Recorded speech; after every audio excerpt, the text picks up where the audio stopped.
Magandang araw Pilipinas, magandang araw mga kapantalan. Unang linggo na po ng Oktubre. Ako si Eunice Monte. Samahan niyo po kami sa balitaan sa Pantalan sa loob ng 30 minuto hatid sa inyo ang mga kaganapan na ating nakalap sa loob at labas ng Pantalan. Simulan na natin ang balitaan. Sa ulo ng mga nagbabagang port balita, Philippine Ports Authority travel campaign na pinangalan ng Papasyal Tayo, inilunsad ngayong Burr months. Iba't ibang port management offices sa bansa, nakiisa sa week-long celebration ng National Maritime Week. Isang pasahero sa Osamis, arestado ng mga otoridad matapos mahulihan ng 10 sachet ng marijuana. PMO ng Misamis Occidental Osamis at PMO Palawan, nakibahagi sa pagdodonate ng dugo sa Philippine Red Cross. PMO Misamis Oriental Cagayan de Oro, nakilahok sa proyekto ng Worldwide Fund. At abangan ang mga lugar na napuntahan ng Papasyal Tayo at tunghayan ang isang masarap na kainan sa Zamboanga sa Lafang sa Pantalan. Yan at marami pang iba dito lang sa PPA Ngayon. Para sa unang balita, ipinasilip na sa publiko ang kauna-unahang travel campaign ng Philippine Ports Authority na pinangalanang Papasyal Tayo nitong ika-25 ng Setyembre. Ang Papasyal Tayo campaign ay pagpapakita ng mayamang kultura at magagandang destinasyon na maaring puntahan gamit ang modernong pasilidad ng Pantalan at mga barko na magbibigay ginhawa sa ating mga turista. Si Paolo Salamatin para sa kabuuang detalye. Nitong 25 ng Setyembre, isinagawa ang sabayang unveiling ng logo at launching ng audiovisual presentation ng #PasyalTayo campaign ng 25 port management offices sa buong bansa. Ipinasilip na sa publiko ang kauna-unahang travel campaign ng PPA na pinangalan ng #PasyalTayo. Layon nitong ipakita ang kultura at mga destinasyong pangturismo sa buong bansa at hikayati ng mga turista, pati na rin ng mga Pilipino na gamitin ang mga pantalan sa ilalim ng Philippine Ports Authority para sa kanilang mga biyahe at paglalakbay. Bida sa nasabing programa ang mga modernong pasilidad sa mga pantalan, lalo na ang mas malalawak na Passenger Terminal Building o PTB na nagbibigay ng komportableng karanasan sa mga pasahero at turista habang naghihintay sa kanilang mga biyahe. Kung dati-rati ay hindi masyadong marami ang pumipili ng barko bilang mode of transportation, ngayon isa na ito sa tinatangkilik ng mga turista bilang pangunahing paraan para makapaglakbay. Samantala, nagpakita naman ng kani-kanilang talento ang port management offices sa iba't ibang lugar bilang kanilang pagsuporta sa #PasyalTayo campaign. Bukod sa nasabing programa, nagkaroon din ng iba't ibang aktibidad kagaya na lamang ng sing and dance portion ng Lakbay Pinas, pamamahagi ng souvenirs tulad na lamang ng keychain at pamaypay, libreng pandesal at kape, film showing at health kit na nagbigay aliw, kasiyahan at kaginhawaan sa mga turista at biyahero sa Pantalan. Sa kabuuan, ang #PasyalTayo campaign ay isang magandang halimbawa na maaring gamitin sa mga pantalan at sasakyang pandagat para sa lokal na paglalakbay at turismo. Tiyak naman na magdudulot ito ng positibong epekto sa ekonomiya, kultura at kalikasan ng bansa habang nagbibigay ng alternatibong paraan para masilayan ang kagandahan ng Pilipinas. Paulo Salamatin para sa PPA TV. Para sa iba pang balita, iba't ibang port management offices sa ilalim ng PPA nakiisa sa week-long na selebrasyon ng National Maritime Week ngayong taon. Ang pagsasama-sama at aktibong pakikilahok ng Philippine Ports Authority ay nagpapakita ng pagkakaisa ng maritime community tungo sa iisang hangarin na mapaglingkuran ng ating bayan. At ang kumpletong detalye babahagi sa atin ni Cara Perdido. Nagsama-sama ang iba't ibang ahensya ng maritime industry upang pag-igtingin ang pakikipag-ugnayan sa isa't isa para magsagawa ng mga aktibidad na makakatulong sa komunidad bilang selebrasyon ng National Maritime Week nitong Setyembre. Isang napakagandang pagkakataon para sa maritime community ng Region 8 na magkaisa at magpahayag ng kanilang suporta sa pagdiriwang ng selebrasyon na ito. Ang pagkakabuklod at aktibong paglahok sa mga gawain tulad ng Zumba fitness session, seremonya ng wreath laying at dredging of ships or blowing of horns unicorns ay nagpapakita ng kanilang dedikasyon hindi lamang sa kanilang propesyon kundi pati din sa pagpapahalaga sa kalusugan na ginanap sa Baseport, Tacloban. Kaakibat nito, dumalo at nakiisa rin ang mga kawayan ng PMO Davao sa nagawang opening program para sa National Maritime Week na ginanap sa Sasa Port, kung saan nagsimula ito sa dressing of ships at blowing of horns na sinundan naman ng isang community mass. Naging highlight ng selebrasyon ang mga kulay na performances ng mga maritime students kung saan nagpakitang gilas sa mga ito sa pagsayaw at pagkanta. Matagumpay din na naisagawa ang kick-off program para sa Panalong Pantalan 2023 ng PMO Lanao del Norte Ilican na may temang pagtambayayong at pagpakabana sa pantalan. Ito ay bahagi din ng National Maritime Week na naging tampo kay hoisting of banners, lighting of torch, oath of sportsmanship at Zumba dance contest. Matatandaan din na nitong Hulyo 2023 ay sinagawa ang 184th Maritime Forum sa head office ng Philippine Ports Authority. Ito ay patunay lamang ng mas malawakang pagkakaisa at pagkakabuklod ng maritime community tungo sa iisang hangarin na mapaunlad at mapaglingkuran ng ating bayan. Kaarapper dito para sa PPA TV. Dumako naman tayo sa Agusan. Isang pasahero ang inaresto sa Port of Ozamis dahil sa pagdadala ng iligal na dahon ng marijuana na nakatago sa kahon ng tsaa. Isang empleyado ng pantalan ang nakadiskubre ng sachet ng hinihinalang marijuana na agad namang nai-report sa Port Police Division ng Ozamis. Si Lucy Valdez para sa kabuuang detalye. Marijuana na itinago sa kahon ng tsaa ang nasabat sa isang pasahero sa Ozamis Port nitong Setyembre 26 ngayong taon.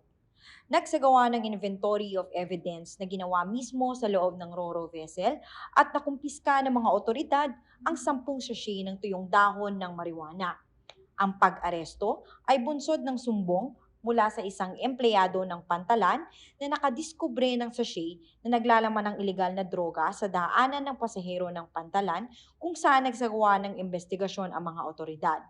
Agad namang rumisponde sa report sa pamamagitan ng pag-utos sa lahat ng mga bagahe ng pasahero sa loob ng terminal at sa mga barko na sumailalim sa K9 inspection ng Philippine Coast Guard sa pangunguna ng Port Police Division na si Acting Station Commander Genesis S. Porras.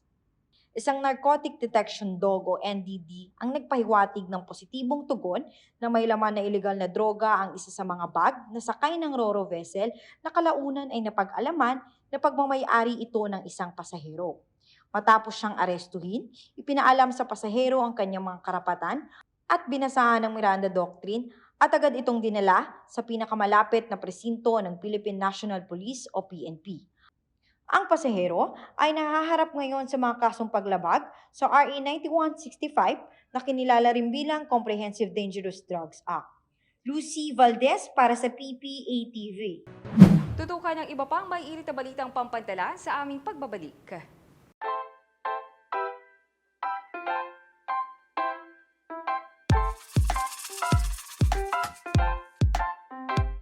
Pinabati ko po yung mga kamag-anak niya sa Batangas, sa Batangas, sa Lipas, sa Kahoy. Pinabati ko po kayo. Sana ipasyal naman kayo sa mundo para makakita nyo naman ang kagandahan nito sa mundo sa Kalapan. Hello po, shoutout po sa aking pamilya dyan sa nanonood. Velox family po, nandito po ako ngayon sa bagong terminal po ng Calapan Port. Pinabati ko po kayo lahat. Samantala, aktibong nakiisa ang PMO Misamis Occidental o Zamis at PMO Palawan sa Blood Donation Program ng Philippine Red Cross nitong Setyembre 19 ngayong taon. Nakibahagi ang ilang empleyado at kawani ng PPA-PMO sa kabayanihan at pagtulong na makapagligtas ng buhay gamit ang pagdodonate ng kanilang mga dugo. Si Michelle Cruz para sa ibang detalye.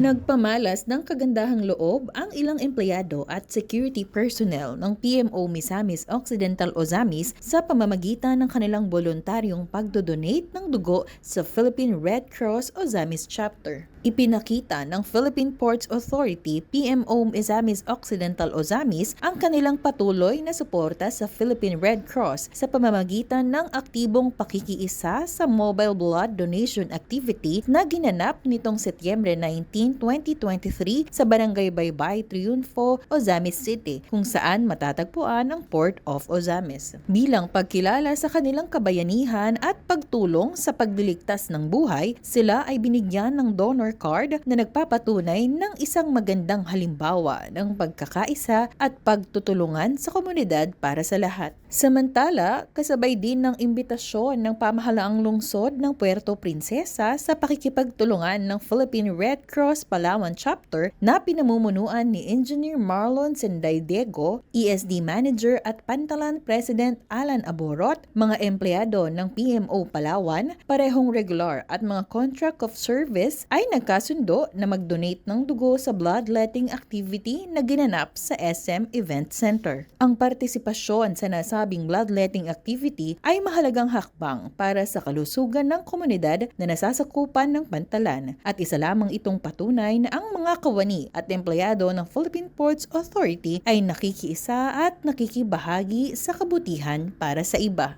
Michela Cruz para sa PPA TV. Silipin naman natin ang Cagayan de Oro. Nakilahok ang Port Management Office ng Misamis Oriental, Cagayan de Oro sa Worldwide Fund o WWF event na may tabang Clean Ports, Clean Oceans, Improving Port Waste Management in the Philippines. Sa proyektong ito ay naglalayong isulong ang solusyon na babawasan ang polusyon ng plastic sa mga pantalan. Ang ibang detalye babahagi sa iyo ni Ann Taroquin. Kaisa ang Philippine Ports Authority sa pagbabawas ng basura sa dagat. Katunayan, ang Port of Cagayan de Oro ay kinilala bilang best performing port sa aktibong pakikilaho at pakikipagtulungan upang ipatupad ang mga napapanahong solusyon upang matugunan ang polusyon sa plastic. Ang Cagayan de Oro Port ay isa sa 3 daungan sa Pilipinas na katuwang ng Worldwide Fund o WWF para sa proyektong pangkalikasan kung saan nagsasagawa ng culmination for the eco-success sa Passenger Terminal Complex. Ang PMO ng Misamis Oriental Cagayan de Oro personnel na sina Ms. Ruby Maria O. Gumapon, Port Services Division Manager, Ms. Core D. Suan, Environmental Specialist at Ms. Clarissa C. Rosales, Passenger Terminal Complex Manager ay nakiisa sa culmination event ng Worldwide Fund para sa 3 taong proyekto ng kalikasan na Clean Ports, Clean Oceans, Improving Port Waste Management in the Philippines na ginanap sa Maynila nitong Setyembre ngayong taon. Binigyan din ni Port Manager Engineer Isidro V. Butaslak Jr. na patuloy ang kanilang pakikipagtulungan sa iba't ibang ahensya para sa mas maayos, mas malinis at mas magandang pantalan. Matagumpay na natapos ang proyekto na naglalayong isulong ang solusyon na mabawasan ang polusyon sa plastic at makamit ang layunin na mawala ang plastic sa komunidad. Ang pakikipagtulungan sa pagitan ng WWF, PMO ng Misamis Oriental, Cagayan de Oro at iba pang mga Port Management Office at ahensya ng gobyerno sa gawaing ito ay mahalagang pagsisikap na matugunan ang suliranin sa kapaligiran. Malaki ang naging layunin at hakbang ng PMO Misamis Oriental, Cagayan de Oro ang maging parte ng Clean Port, Clean Ocean para sa mga susunod na henerasyon. Ang tulad ng aktibidad na ito ay suportado ng Philippine Ports Authority na ang layunin ay maisaayos at mapaganda ang ating kapaligiran na malapit sa pantalan. Ann Taroquin para sa PPA TV.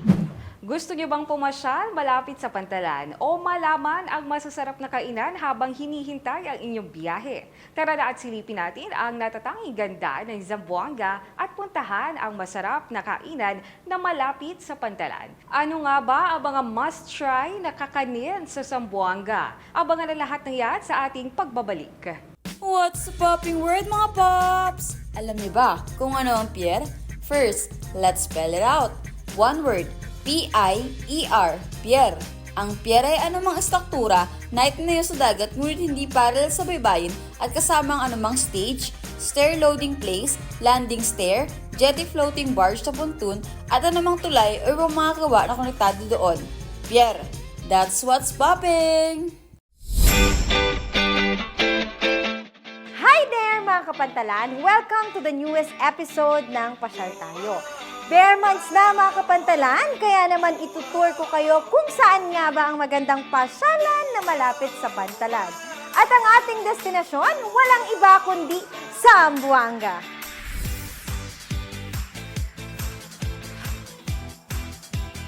So ano pang hinihintay nyo? Tara, pasyal tayo! Unahin na natin sa listahan ng museo ng Fort Pilar. Itinatag ang National Museum Western Southern Mindanao sa pamamagitan ng Presidential Decree 260 na nagdedeklara sa Fort Pilar bilang National Cultural Treasure noong August 1, 1973. Ang pagtatayo ng Port Pilar ay nagsimula noong July 23, 1635, kasunod ng pagdating ni Father Melchor de Vera, isang Jesuit missionary engineer, Kapitan Juan de Chavez at 1,000 Bisaya at 300 na Espanyol sa Zamboanga. Ang Fort Pilar na obra maestra ni de Vera ay inabandona noong 1663 at itinayong muli noong 1718. Sa loob ng maraming siglo, ito ay nagsilbing estruktura ng depensa laban sa mga pag-atake ng Moros, Dutch, Portuguese at British. Nawasak ito pagkatapos ng ikalawang digmaan pangdaigdig at ibinalik sa dating itsura ng Pambansang Museo ng Pilipinas. Noong huling bahagi ng 2012 hanggang 2018, 4 na estruktura ng museo ang na-retrofit at muling binuksan sa publiko noong 2019 sa pamamagitan ng pampublikong programa at paglulunsad ng isang eksibisyon. Today marks the 386th anniversary of Fort Pilar.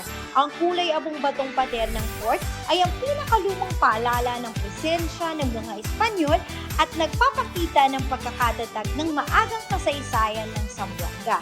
Ang fort ay itinayo noong June 23, 1635 sa ilalim ng direksyon ni Father Melchor de Vera. Ito ay dating pinangalanan bilang Real Fuerza de San Jose at kalaunan ay binago sa Nuestra Señora del Pilar de Zaragoza.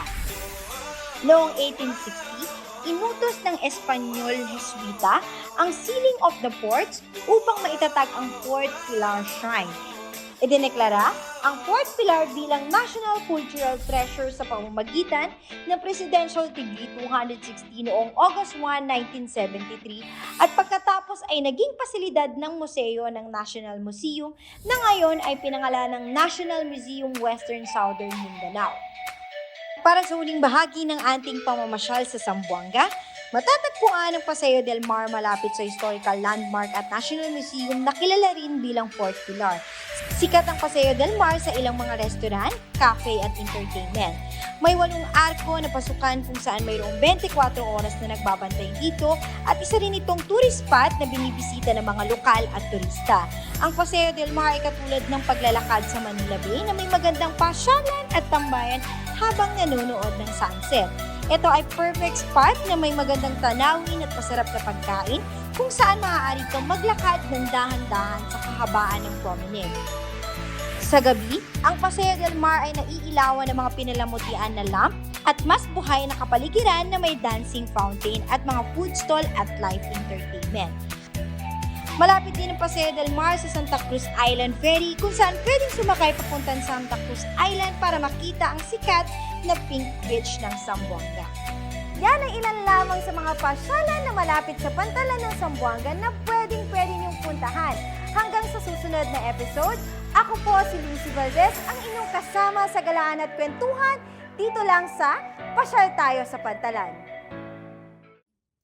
Lafang sa Pantalan Season 2 Zamboanga Edition with Pau Pau. Dennis Cafe Part 1. Balita ko, nandito ang seleksyon ng mga pinakamasarap na kakanin sa Zamboanga. Ito yung mga normal nating kakanin, pero may twist. Ay, na-open po. Sorry. Wow naman! Wow! Wow! Alam mo ba, nagsimula ang Dennis Cafe para ipagpatuloy ang pinamana ng isang lola sa isang apo na gawing panatilihing buhay ang Sulu coffee culture. Kabilang dito ang kahawasug at tausog delicacies. Bilang pagyakap sa kultura at maging paraan upang matulungan ang mga magsasaka at bigyan ng kapangyarihan ng kababaihan at kabataan tungo sa sustainability at inclusivity. Speaking of kakanin, susubukan natin ngayong araw ang walan saing, walan panggi, daral, biyaki, panggi-panggi at wajit. Surprisingly, wala akong favorite sa edition na to. Dahil lahat gusto ko, ante. Napakasarap naman talaga. Grabe, napaka-perfect ng latik sa lahat ng hinain nilang kakanin. Mapa sweet potato, banana, at kahit dun sa mais, grabe, nakaka-addict talaga. Hindi ka nanggaling ng Zamboanga kung hindi mo matitikman itong mga kakanin nila dito. Kaya 5/5 spoons siya for me. Grabe. We'll definitely come back for this. At para sa akin naman lahat to, paborito ko dahil bukod sa masarap na, ay medyo kalasa pa pa sila ng mga typical na merienda ng mga Pinoy tulad na lamang ng maruya, banana Q at iba pa. Kaya dahil dyan, 5 out of 5 spoons para sa akin itong mga to, lalo na itong matamis na sausawan nila na talaga namang bagay sa lahat. Laugh trip, food trip, at kahit ano pang trip. Siguradong dito, hindi kayo mababatrip! See you sa Dennis Cafe Part 2! Bye! At dito po nagwawakas sa makabuluhang talakayan ng mahahalagang kaganapan sa loob at labas ng pantalan. Manatili po tayong ligtas at mag-ingat sa ating biyahe sa mga pantalan. Inaabisuhan po natin ang mga kababayan natin na i-check ang ating social media accounts para sa oras-oras na update sa kalagayan ng inyong mga biyahe. Dahil sa PPA, naniniwala tayong ang pagbangon, pag-unlad ay abot tanaw. Makakaasa po kayong walang patid ang aming pagbibigay serbisyo. Sabahan niyo po kami sa aming susunod na balitaan. Ako po muli si Eunice Monte at ito ang PPA Ngayon.